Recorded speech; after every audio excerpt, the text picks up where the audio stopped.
Fashion is ever changing, and there's been different changes throughout different decades as per the last century that we've witnessed. In this specific case, we're going to be looking at women's fashion throughout the past century. The 1910s, dubbed the Edwardian era, were very consistent with corsets and long skirts, as seen in the image in the left and the image to the right. They were clothes from the 1800s, the last century, that dragged into this era and hadn't changed much. Much of the motto was to dress fit to fit to the occasion, and that it was where a complete look would consist of hats, gloves, and an umbrella, as seen in the center image of the woman in red. And people mostly wore dresses or tailored suit dresses. In body-wise, the skirts were fitted at the waistline and flared at the hemline to accentuate the female figure as much as it could, modestly. As the 1900s blurred into the 1910s, the silhouette on women's clothing changed a bit. They still kept their small waist and long dress, of course, but now the tight corsets were gone. The neckline changed a bit. It became a V-shaped neckline, and it often bore a high collar blouse under. As time progressed, however, this neckline got a bit lower and the skirts got just a tad bit shorter. Makeup became a little bit more socially acceptable at the time, however, it was crucial to look natural and to find it hard to distinguish the makeup. The 1920s brought with it the more known Roaring Twenties, where now the loose silhouette became the new ideal and was a little bit more boxy than the previous decade. Knee-length skirts were outrageous, of course. They were new in history in terms of modesty and women showing their bodies. And clothes were a bit more fitted to a more suitable wear, where women now had things to do such as sports, driving, and work.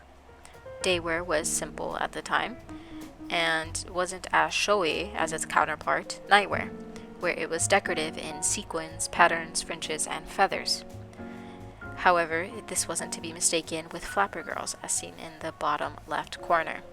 They were far more outrageous in the sequins and the patterns and the fringes and the feathers, and they were almost looked down upon for their promiscuity. Makeup was a bit more noticeable at the time. It wasn't as looked down upon when noticed. The bob now became a representation of fierceness and being independent, and we can see that in the hairstyles worn by the women above. And it was to go against the norm of long hair, to go against the femininity placed upon women at the time. And we can see in the center a piece by Chanel, which was inspired by menswear. And this is going to be a common factor showing up throughout the past century. As the economic depression hit in the 1930s, clothes were affected and they became simple, which was different from the glam and the adventure going on in the previous decade. It was tacky to look rich, but also very, very important to look respectable. A sophisticated elegance started to emerge in the fashion at the time. We went back to body-defined dresses that marked at the waist and were split at the calf. And showing off the female body became a bit more of a statement because a lot of textiles couldn't be used with the clothes. People started having more fun with the patterns. And of course, due to the depressions, all accessories weren't as accessible as before, and if you were to have one, it was to be used with almost all of your clothes. And in our evening dresses, they started to become floor length, and cloth was shiny and silky, and they were backless and sleeveless, which was a bit outrageous compared to the previous decades, and showed that women were now becoming a bit more comfortable with showing skin. And of course, makeup became a little more acceptable than in the 1920s. The 1940s were drastically similar to the 1930s due to the times. The first half was largely affected by World War II. Fashion-wise, France was the center of women's fashion design, but then they were invaded by German forces, where most designers in Paris stayed, and the fashion there hence became secluded and different from that of the other Western countries. As seen in the Christian Dior dress in the top right, French fashion was a bit poofier, a bit more flamboyant, a bit more girly in a sense. American fashion was a bit more sleeker. Rationing was going on in the UK. Utility clothing and uniform were the fashion, and To be more specific, padded shoulders, nipped in waist, and hems below the knee were very prominent due to the small amount of ration in textiles and cloths for clothing. Bright colors and patterns were what people used to make statements and explore as much as they could. In the US, different materials that didn't have to be rationed, such as denim and seersucker, were used since wool and silk were limited. They were simple and casual styles that were trendy and similar to that of utility clothing. In the UK, as seen in the left side, and we can clearly see the posters showing women going to work and taking men's jobs due to the war effort. Victory red as a lip color became prominent. It was a show of being patriotic, since women had to do as much as they could to support the ongoing war, since they couldn't be in battle. So even then, makeup was a symbol to support their country. Of course, as the war ended, utility looks started fading away. Although they still existed in the UK, they weren't as prominent.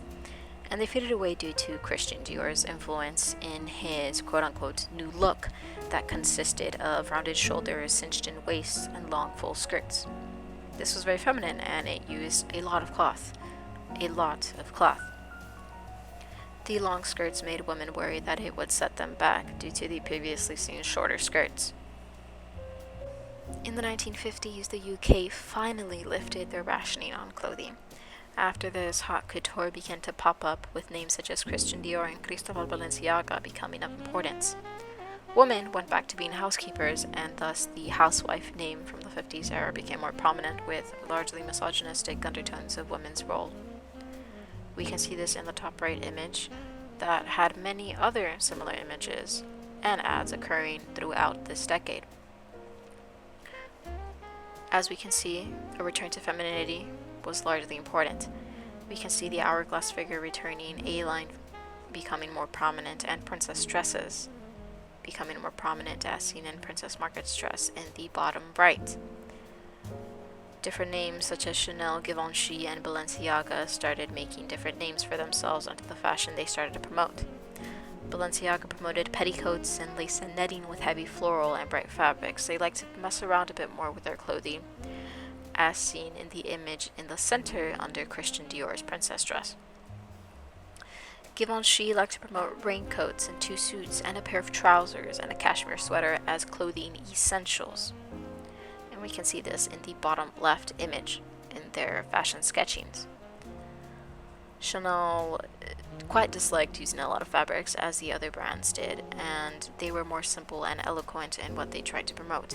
We can see this in the woman in brunette in the top left, and it was a bit more inspired by menswear.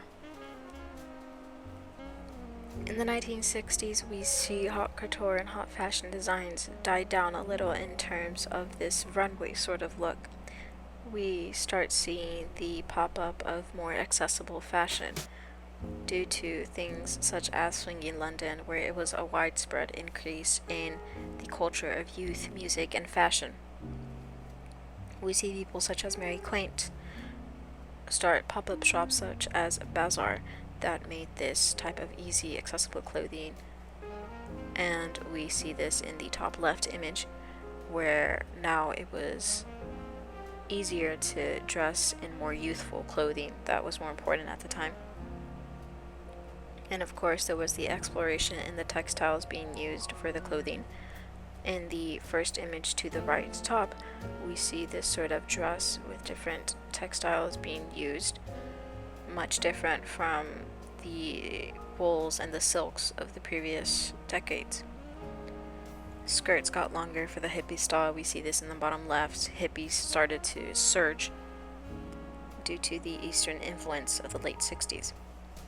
And we finally have figures such as Jackie O making a name for themselves fashion-wise.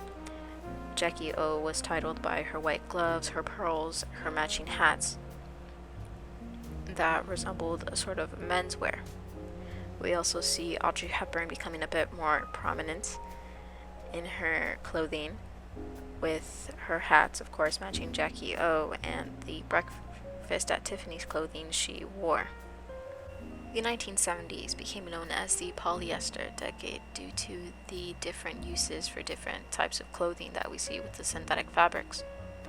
And we can see this in the top right image of this very sequency and glittery outfit for a disco.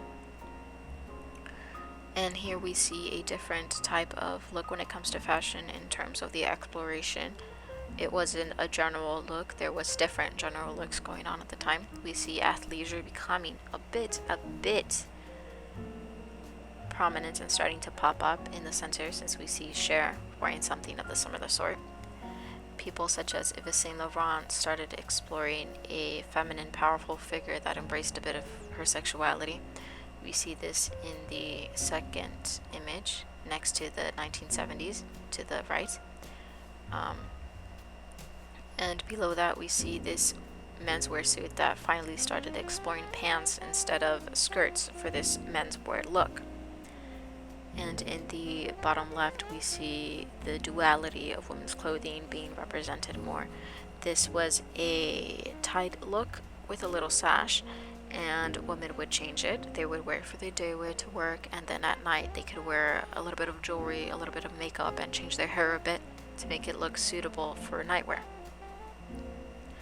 We of course still see fashion designers start to explore patterns in their clothing, and there was then again that emphasis in the waistline. There were small changes in fashions when the 1980s came into view. We see Princess Diana becoming an iconic figure in terms of fashion. First of all, there's her wedding dress, which was very symbolic of the new romantic style that was occurring. And new romantics is seen in that sort of more outlandish, kind of piratish, more fantasy look. And we also see this in the bottom left image. Princess Diana was also sporting of this look that Ralph Lauren and Perry Ellis wanted to exude, with elegance and a sort of class coming from it, in pieces such as that of the one right to the left of Princess Diana and to the far left. Sportswear started becoming a bit more prominent. We see this in the center of Cher wearing spandex and her hair up and wearing this small tube top. Sportswear was also long sleeves that were a bit more gruff, such as the almost cashmere off-white look in the top left. As the 20th century came to a close in the 1990s, fashion became a bit more casual and more streamlined. We see this with people such as Princess Diana in the image in the top right, and in the image in the bottom left. She wears biker shorts and bigger sweater shirts to accentuate this type of casual sportswear look. Slip dresses became a bit more prominent, of course. We see this in the center image. And this grunge look that used jeans. Of course, jeans were starting to be used a bit more, but it was used in grunge looks with these combat boots. We see Cher in the bottom left, and we see a little bit across from her, Cindy Crawford, wearing this look. And speaking of Cindy Crawford, supermodels became a more widespread notion in the world at the time. And we see this in the top left image, where Naomi Campbell and other models, along with Cindy Crawford, are together. And then we see this surgence of a bit more promiscuity and this new type of girlish look coming, such as in the miniskirts worn in the bottom. As for how fashion designers started to show off their clothing, using bigger, more seen logos on clothing, such as the image right next to the top right of Diana, Tommy Hilfiger put his nameplate on the clothing. That was becoming more prominent among other fashion designers. By this time, the Matrix affects most of the fashion in the early 2000s. You can see this in the top left image of runway fashion, of this almost full leather black look that resembles what somebody would have worn in the Matrix. However, this technological type of neo look died down after the September 11 attacks. So people started dressing a bit more conservative with their clothing, started exploring a more simple, quote-unquote, look.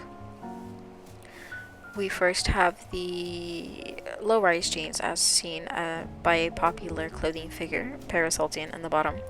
However, this look changes into bootcut jeans in the later half of the 2000s.